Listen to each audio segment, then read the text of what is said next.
The Galactic Concord had ruled the stars for 12,000 years, and in all that time they had never known war or suffering or the taste of true fear. Ambassador Talus stood on the observation deck of the great station called Harmony Prime, watching the stars shine like scattered jewels across the endless black sky above him. And he felt at peace with the universe around him, as he always did when he looked upon the beauty of creation itself. He was a Deshan, one of the oldest and most respected species in all the Concord, and his people were known throughout the galaxy for their wisdom and their gentle spirits that seemed to glow with inner light whenever they spoke of peace and harmony among all living things. The Deshans stood nearly 2 meters tall, but their bodies were thin and delicate, like the stems of flowers swaying in a soft breeze. And their bones were hollow like those of birds, which made them light and graceful, but also very fragile when compared to other beings in the universe. Their skin was pale blue and soft as silk, and it would bruise at even the lightest touch from a careless hand or a sudden bump against a wall or doorway in the corridors of their beautiful stations. Talus turned away from the window and walked slowly through the halls of Harmony Prime, passing by members of many different species who called the Concord their home and their family in this vast and wondrous galaxy. There were the Vormesh, crystalline beings whose bodies were made of living minerals that sang with harmonic resonance whenever they communicated with one another through vibrations that only their kind could truly understand. There were the Kelani, small amphibious creatures with large dark eyes and smooth wet skin who had evolved on ocean worlds where the water was warm and filled with gentle currents that carried them from place to place without effort or struggle. And there were dozens of other species, each one unique and beautiful in their own way, each one dedicated to the principles of peace and cooperation that had guided the Concord since its founding so many thousands of years ago. None of them carried weapons because weapons were forbidden in Concord space. And none of them knew how to fight because fighting was something their ancestors had abandoned long before any of them were born into this gentle civilization. Why would anyone need to fight when the universe was so vast and resources were so plentiful and every species could have whatever they needed without taking from others?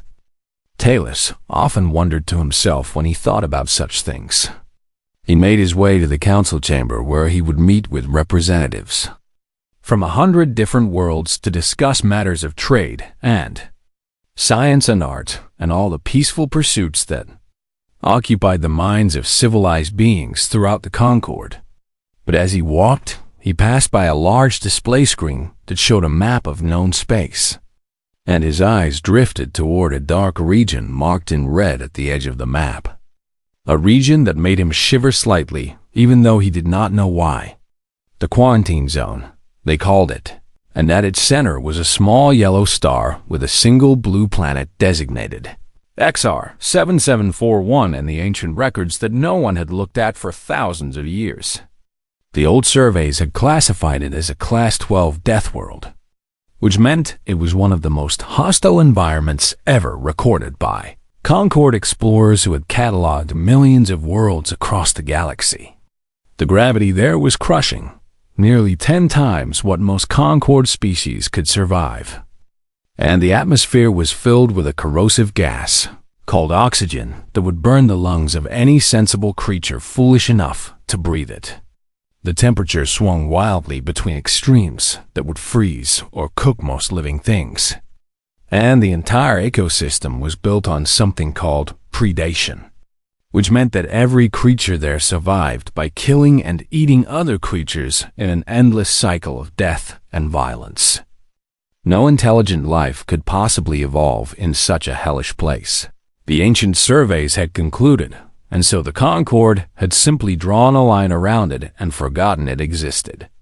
That was their first mistake, though they would not learn this for many centuries to come, because on that blue planet called Earth by its inhabitants, intelligent life had not only evolved, but had thrived and grown and reached for the stars, just as every other spacefaring species had done before them. The humans, as they called themselves, had watched the galaxy for 200 years from the shadows where no one thought to look for them. Commander Sarah Chun sat in the captain's chair of the stealth ship called the Shadow's Edge, which drifted silently at the very edge of Concord space where the light of civilization faded into the darkness between the stars. She was a small woman by human standards, barely 160 centimeters tall, but her body was dense with muscle and bone, forged by the crushing gravity of her home world. And her eyes were sharp and clever and missed nothing that happened around her. Through the view screen in front of her, she watched a Veshan transport ship glide past, completely unaware that it was being observed by beings it did not even know existed. How fragile they look, she thought to herself as she studied the alien vessel with its thin hull and its complete lack of any defensive systems or weapons. One of her officers, a young man named Lieutenant Park, turned to face her with a question burning in his eyes that she had seen in the eyes of every human who had ever served on a stealth ship. "Why do we hide from them, Commander?" he asked with the curiosity of youth that had not yet learned patience. Chun smiled slightly and leaned back in her chair, remembering when she had asked her own commander that same question many years ago when she was young and eager and did not understand the burden of first contact.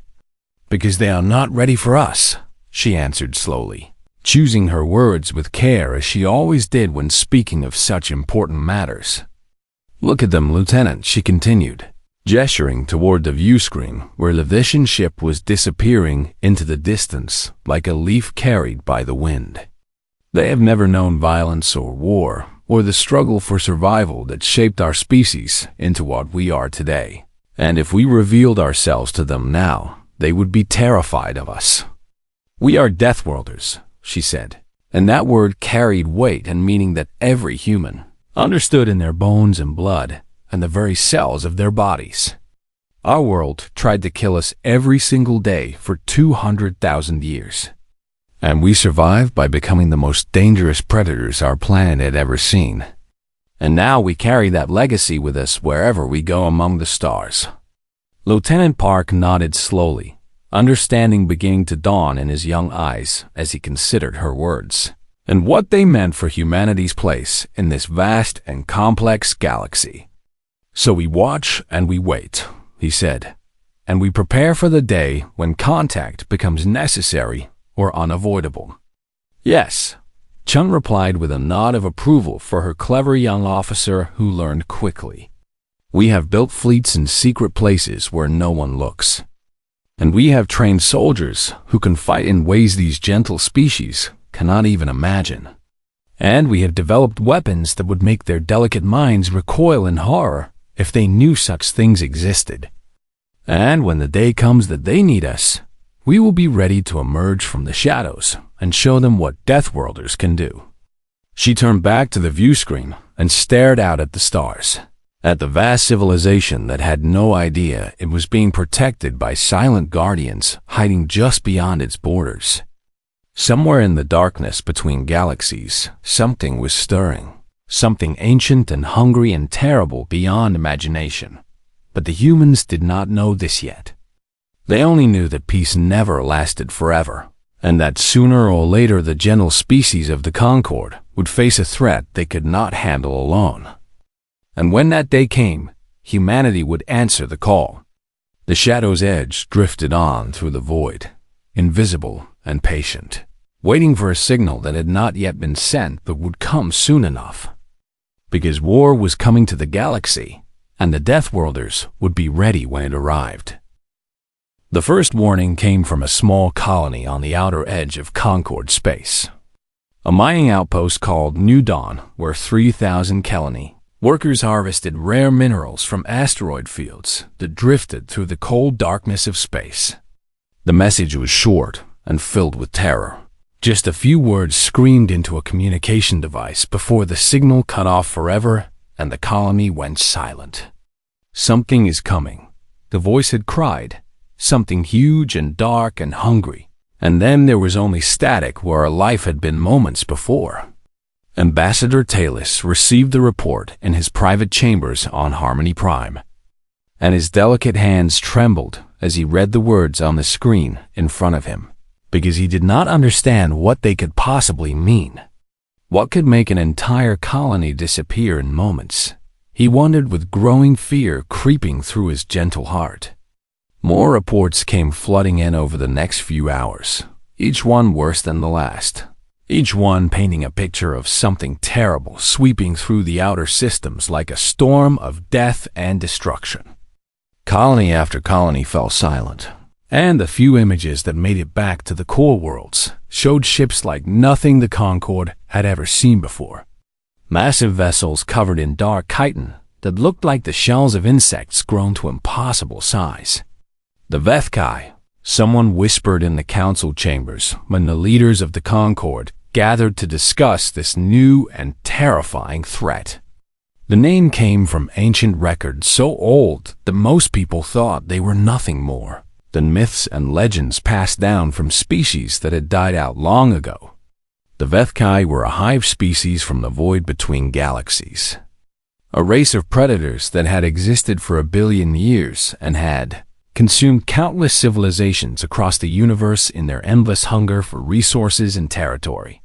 They had been gone for so long that everyone assumed they had died out or moved on to some other part of the cosmos. But now they were back and they were hungry, and the Concord had nothing that could stop them. Talus stood before the assembled council and tried to speak words of calm and reason, but his voice shook and his knees felt weak beneath him because he knew the truth that everyone was afraid to say out loud. "We cannot fight them," he finally admitted with shame burning in his chest. "We have no weapons and no soldiers and no experience with war because we abandoned such things thousands of years ago when we thought the universe was safe and peaceful." The Vormesh representative made a sound like breaking glass, which was how their kind expressed grief and despair. "Then, what can we do?" the crystalline being asked with harmonics of pure hopelessness ringing through the chamber. "We can run," someone suggested, but everyone knew that running would only delay the inevitable because the Vethkai would follow and hunt and never stop until they had consumed everything in their path.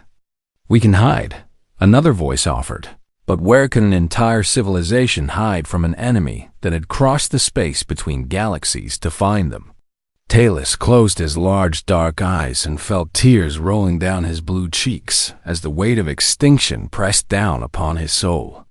And then a thought came to him, a desperate and foolish thought that made no sense but seemed to be the only option left. He remembered the quarantine zone and the Class 12 death world at its center, the planet called Earth that the ancient surveys had dismissed as impossible for intelligent life. But what if the surveys had been wrong? He thought with wild hope suddenly blooming in his chest. What if something had evolved there after all? Something strong enough to survive a world that would kill any other species. Something that might know how to fight in ways the Concord had forgotten. He rushed to a communication terminal and began broadcasting on every frequency he could think of, including frequencies that the Concord never used because they were considered too primitive and outdated. To anyone who hears this message, he spoke into the device with his voice cracking from emotion. "We are the Galactic Concord, and we are dying. And our worlds are burning, and our people are being slaughtered by an enemy we cannot fight. If there is anyone out there, anyone at all who can help us, please hear our cry and come to our aid. We do not know how to fight. We do not know how to defend ourselves. And without help, we will be wiped from existence like we never existed at all. Please," he begged with tears streaming down his face, "if anyone can hear this, we need you now more than we have ever needed anything in our entire history." The message went out into the void in all directions, spreading across the galaxy at the speed of light, reaching into every corner of known space and beyond. On the edge of the quarantine zone, the Shadow's Edge picked up the transmission, and Commander Sarah Chun felt her blood run cold as she listened to the desperate words of a dying civilization. She played the message 3 times to make sure she understood what she was hearing, and then she sat in silence for a long moment while her crew waited for her to speak. Lieutenant Park was the first to break the silence, his young voice filled with urgency and excitement. "Commander," he said, "we have to do something. We cannot just let them die when we have the power to help them."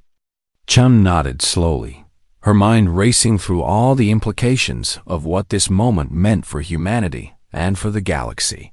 For 200 years, they had watched and waited and prepared for this day, and now it had finally arrived in a storm of fire and death. She reached for the communication panel in front of her and opened a channel that had not been used in generations.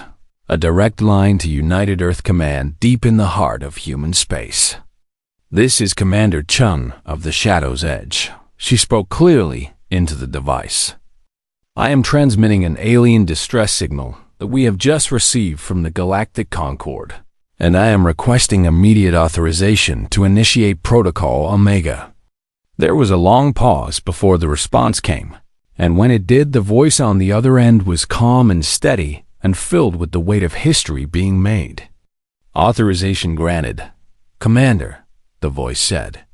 "Wake them up, wake them all up, because the time for hiding is over and the time for action has begun." Chun closed the channel and turned to face her crew with fire burning in her eyes. "You heard the order," she said with strength and determination ringing in every word. "Send the signal to every hidden station and every sleeping fleet and every soldier waiting in cryosleep for this moment. Tell them that humanity is going to war." Across human space, klaxons began to wail in secret bases hidden inside asteroids and moons and the dark spaces between stars where no one had thought to look. Cryopods hissed open, and soldiers who had slept for decades opened their eyes and took their first breaths in years. Engines that had been silent for generations roared to life with power that shook the very foundations of the stations that housed them. Weapon systems came online with the soft hum of deadly potential waiting to be unleashed. And in the hearts of every human who heard the call, something ancient and primal stirred to wakefulness, something that their gentle galactic neighbors had forgotten existed. The predator instinct, the warrior spirit, the thing that had made humanity the apex species on the deadliest planet in the known universe. The Deathworlders were rising from the shadows at last, and the Vethkai had no idea what was coming for them. The sky above Vesha Prime turned dark as the Vethkai fleet entered orbit. And Ambassador Talus stood on the steps of the Great Council building with his people gathered around him to witness what they believed would be their final moments of existence.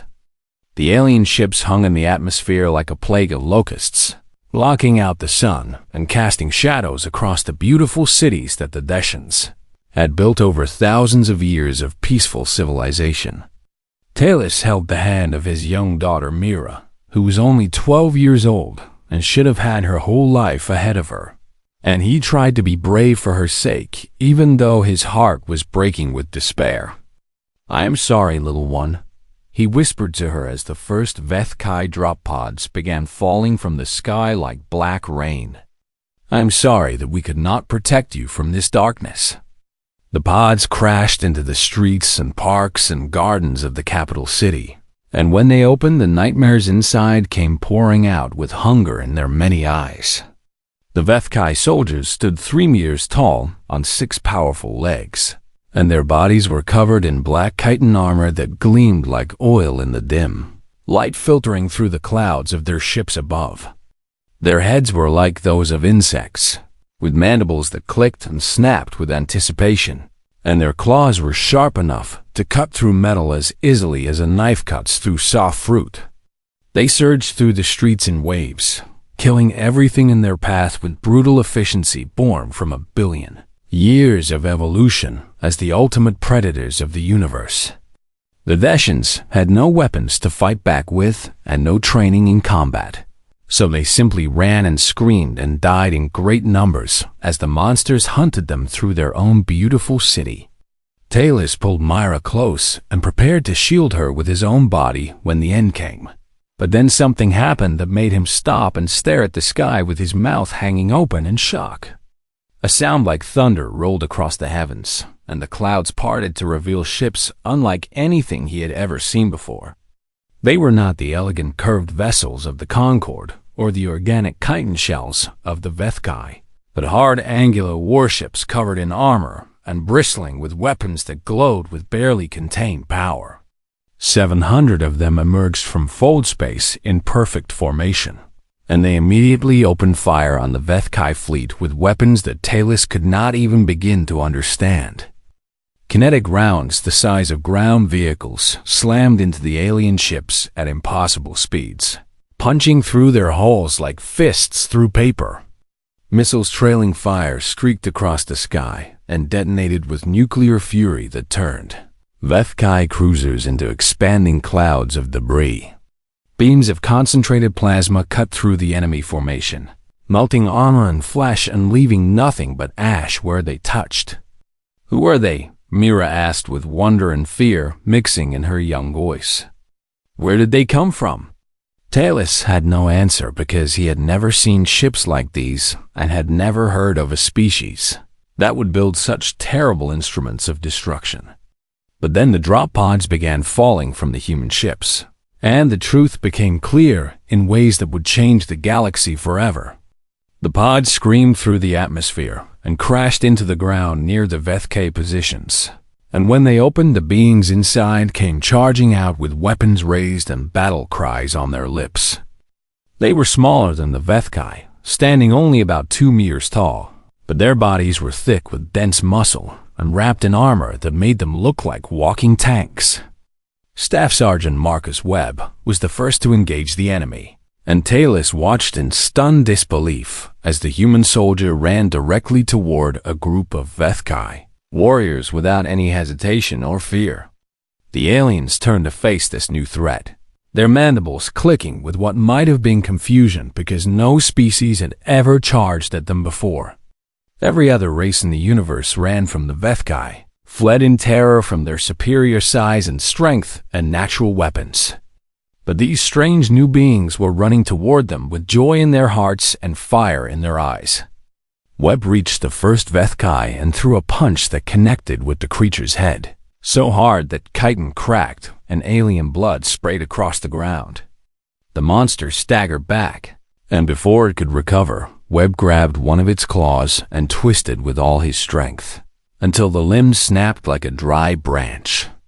The Vethkai screamed in pain and rage, a sound that had made countless civilizations surrender in despair. But Webb just laughed and drove his combat knife into the joint where the creature's head met its body.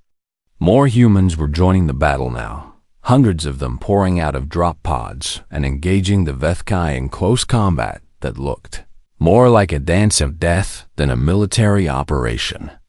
Private Elena Rodriguez took a claw strike across her chest that would have killed any Concorde species instantly.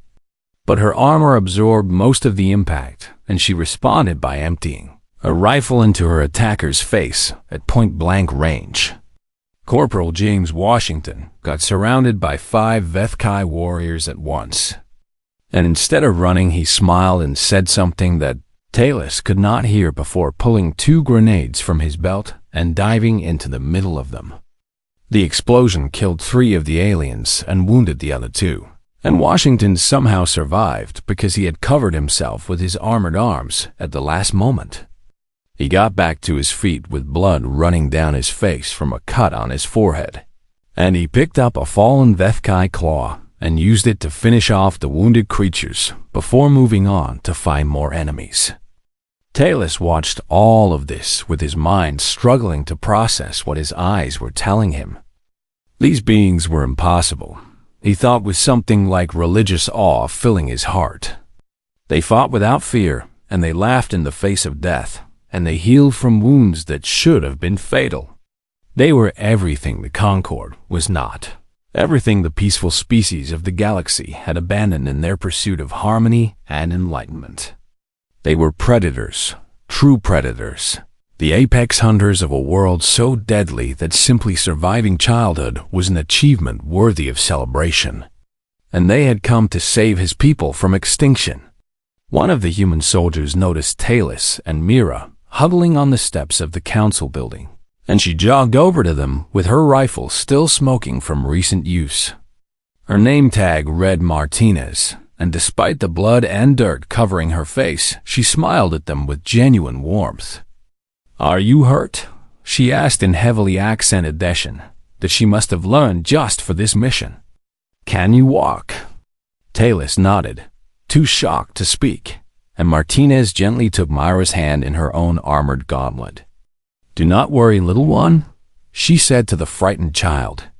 "We are here now, and we will not let anything hurt you, I promise." She led them toward a human transport ship that had landed in the plaza, where other Dacian survivors were being loaded for evacuation to safety. As they walked, Talus finally found his voice and asked a question that was burning in his mind. "Who are you?" he said with wonder dripping from every syllable. "Where do you come from?" Martinez looked at him with those strange forward-facing eyes that marked her kind as predators, and she smiled again with teeth that were flat but somehow still looked dangerous. "We are humans from Earth," she said simply. "We are your neighbors from the quarantine zone, and we have been watching over you for a very long time."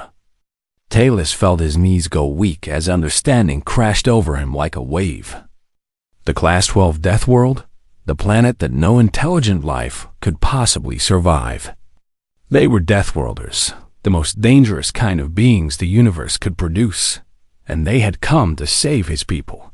He began to laugh and cry at the same time, overwhelmed by relief and terror and gratitude all mixed together. The galaxy would never be the same after this day. The war spread across 100 star systems in the weeks that followed the Battle of Desha Prime, and humanity taught the galaxy a concept that it had forgotten thousands of years ago.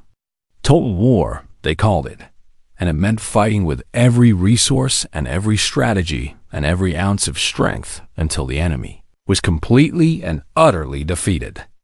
Admiral Yuki Tanaka stood on the bridge of her flagship, the Unconquered, and watched a tactical display showing the movement of fleets across the galaxy.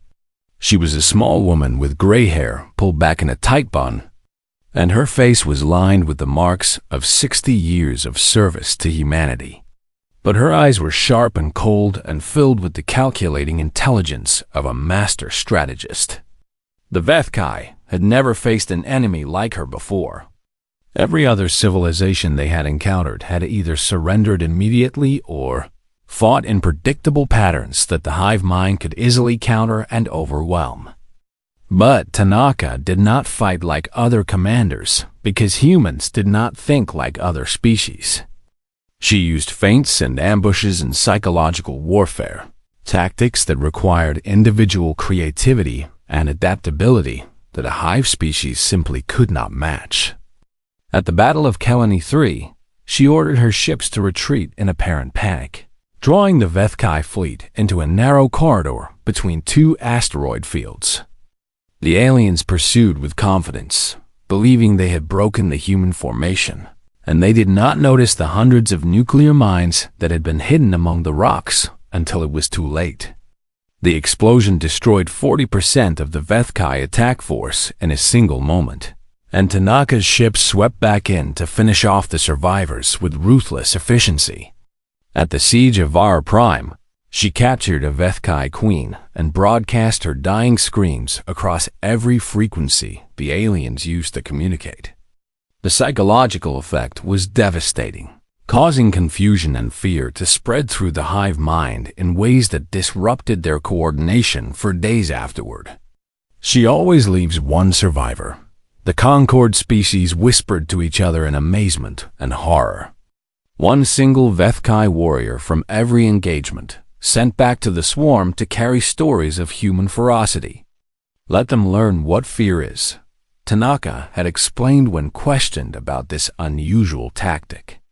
Let them understand that they are no longer the hunters in this galaxy. They are the prey now. The Concord species struggled to process what they were witnessing as more and more humans arrived from their hidden stations and joined the war effort.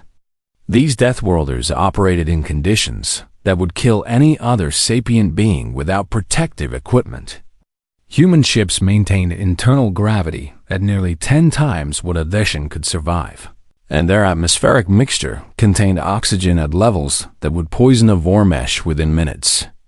Human soldiers could march for hours without rest, could fight through injuries that would leave any other species unconscious or dead, could survive on minimal food and water for days if necessary. They healed from wounds that seemed fatal, their bodies knitting themselves back together with a speed that Concord doctors called medically impossible. And yet, despite all this terrifying physical capability, the humans showed a different side of themselves that confused the gentle aliens even more than their combat prowess. Young Kelani children who had been orphaned by Vethkai. Attacks started following human soldiers around like small ducklings following their mother. At first, the Concord officials worried that the children were in danger, but then they saw how the humans responded to these small green beings with wet skin and large, trusting eyes. Private Rodriguez, the same soldier who had taken a claw strike to the chest at Desha Prime, spent her rest periods teaching a group of Kelani orphans how to play human games. She showed them how to throw balls, and how to build towers from blocks, and how to draw pictures with colored pencils.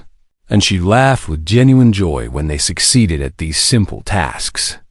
Corporal Washington, who had survived his own grenade explosion, became known as Uncle James to dozens of rescued children from a refugee camp. He told them stories about Earth, about forests and oceans and mountains and all the wonderful, terrible things that lived there. And the children listened with wide eyes as he described creatures called bears and sharks and wolves. Are there really animals on your world that eat other animals? One small Deshan child asked with horror and fascination.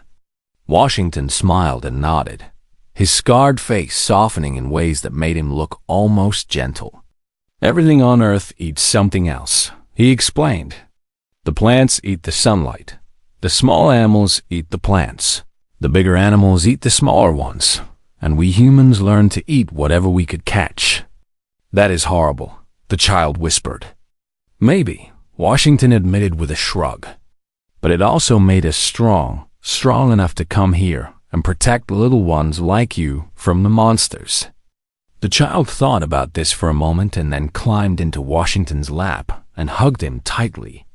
Thank you for being horrible, the child said with innocent sincerity. Washington laughed so hard that tears ran down his cheeks, and he hugged the child back with careful gentleness. Deshan poets began writing epics about human heroism, long verses that described their bravery in battle and their kindness in peace. The Vormesh, who communicated through harmonic resonance, learned to reproduce the sound of human laughter and found that it made them feel happy in ways they could not explain. Human music spread through the Concord like a wonderful disease, with aliens everywhere trying to understand these strange rhythms and melodies that made their hearts beat faster. Ambassador Talus watched all of this happening around him and felt something he had never expected to feel toward beings so fundamentally different from his own kind. He felt friendship and gratitude and trust, the same feelings he had for members of his own species. He recorded his observations in a journal that he kept throughout the war, writing about everything he learned about humanity. They are impossible contradictions, he wrote one evening after watching human soldiers play with refugee children and then go back to planning battles. They are the most dangerous beings I have ever encountered, capable of violence that makes my soul shudder with fear. And yet they are also the kindest and most protective and most loyal allies that any species could ask for. They do not fight because they enjoy killing, even though some of them seem to find joy in combat. They fight because they cannot stand to see the weak being harmed by the strong. They fight because somewhere deep in their Deathworlder hearts, there is a burning need to protect those who cannot protect themselves. I do not fully understand them, and I probably never will, but I know one thing with absolute certainty. If I had to choose any species in the galaxy to stand beside in times of darkness, I would choose the humans without hesitation. Because when the monsters come, you want even bigger monsters on your side. And there are no bigger monsters in all the universe than the children of Earth. Tanaka pushed her fleets deeper into Vethkai territory with each passing week, liberating captured worlds and destroying enemy forces wherever she found them. The swarm tried everything to stop her, throwing wave after wave of warriors at the human lines. But the Deathworlders held firm and pushed forward and never once retreated except as part of a trap. The final battle was coming. Everyone could feel it in the tension that filled the galaxy like electricity before a storm. The Vethkai homeworld waited in the darkness between stars, and humanity was coming for it with fire and fury, and the determination of apex predators who had finally found prey worthy of the hunt.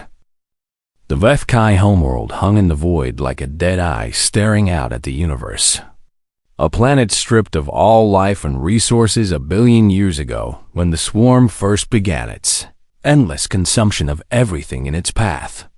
Fleet Admiral Sarah Chun stood on the bridge of the Dreadnought, Earth's Fury, and looked at the tactical display showing the enemy positions around the dead world. 3,000 human warships had gathered for this final assault, the largest fleet humanity had ever assembled, and opposing them was everything the Vethkai had left to give. The swarm had pulled back every ship and every warrior from across the galaxy to defend their home, and the result was a wall of chitin and hatred that would have made any other species turn and flee. But humans were not any other species. Chun opened a channel to her fleet and spoke with calm authority that came from decades of command. "All ships, this is Admiral Chun," she said. "In a few minutes we will engage the enemy in what I believe will be the final battle of this war. The beings we face have consumed countless civilizations across billions of years, and they have never been defeated until they met us. Today we will finish what we started at Desha Prime. Today we will show the universe what happens when you threaten the galaxy that humanity has claimed as its own to protect. For Earth, for the Concord, for every species that ever fell to the swarm, attack." The human fleet surged forward like a wave of steel and fire, and the Vethkai rose to meet them with the fury of a species fighting for its very survival. The battle that followed lasted 11 days and would be remembered for as long as civilized beings existed in the galaxy.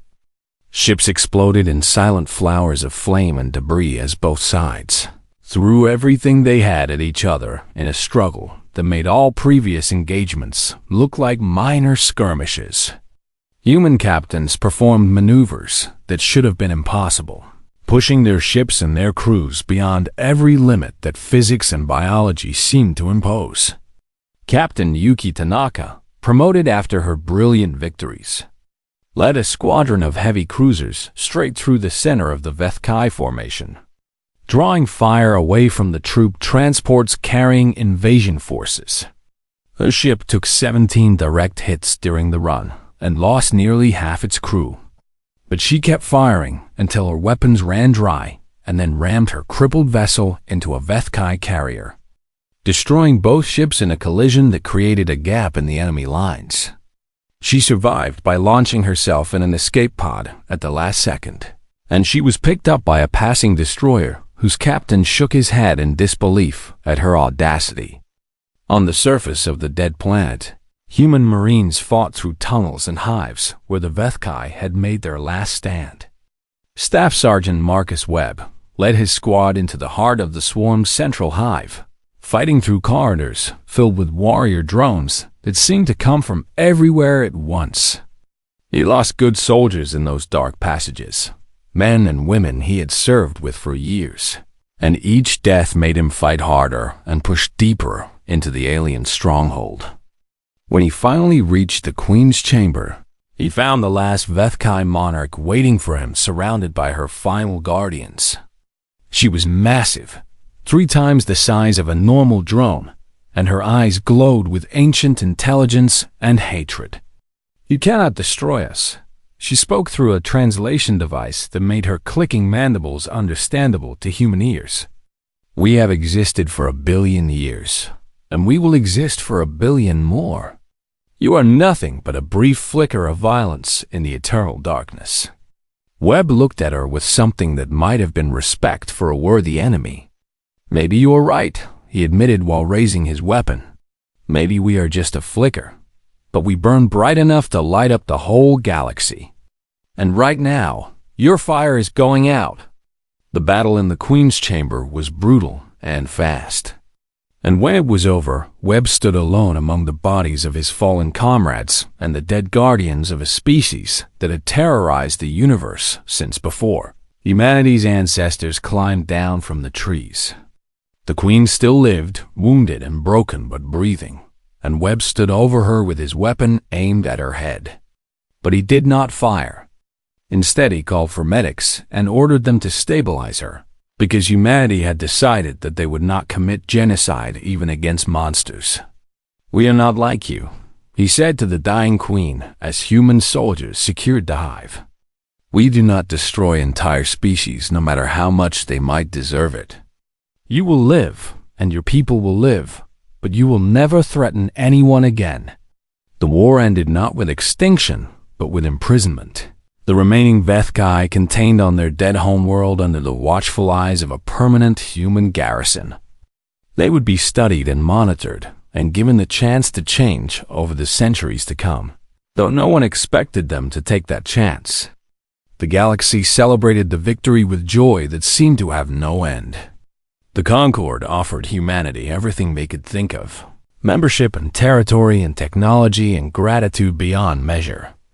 But Fleet Admiral Chun, speaking for all of humanity at a great ceremony on Harmony Prime, accepted these gifts with conditions that surprised many of the gentle species listening.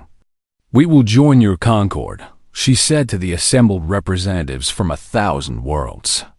"We will protect you and stand beside you and share in your peaceful civilization. But you must understand what you are inviting into your homes and your lives. We are not gentle beings like yourselves, and we were never meant to be gentle.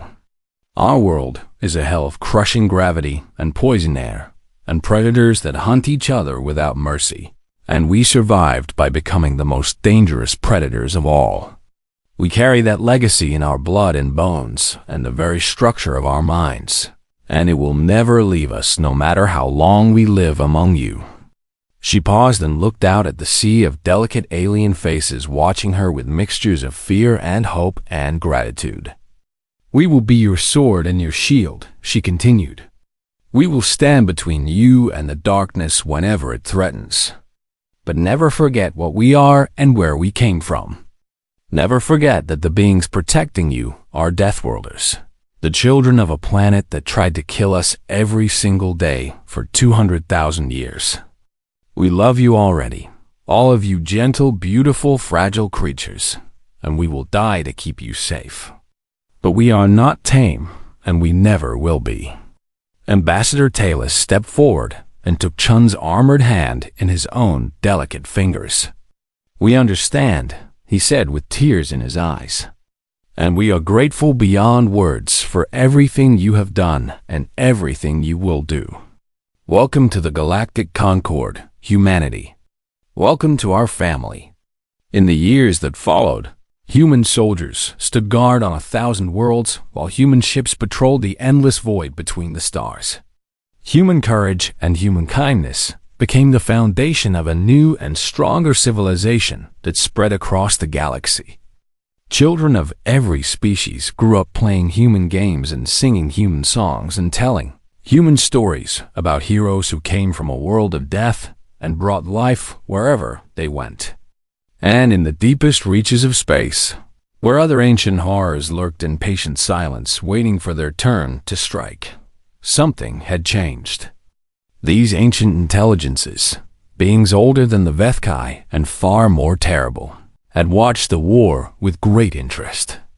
They had analyzed the human fleets and studied human tactics and calculated the odds of victory against these strange new Deathworlders. For the first time in eons, they decided to wait.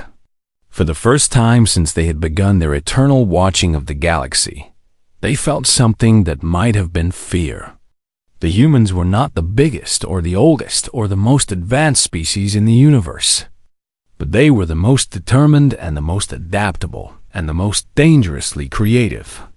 They were the children of a world that had forged them in fire and blood and endless struggle. They were the guardians of the gentle and the protectors of the weak. They were Deathworlders, and they had claimed this galaxy as their own.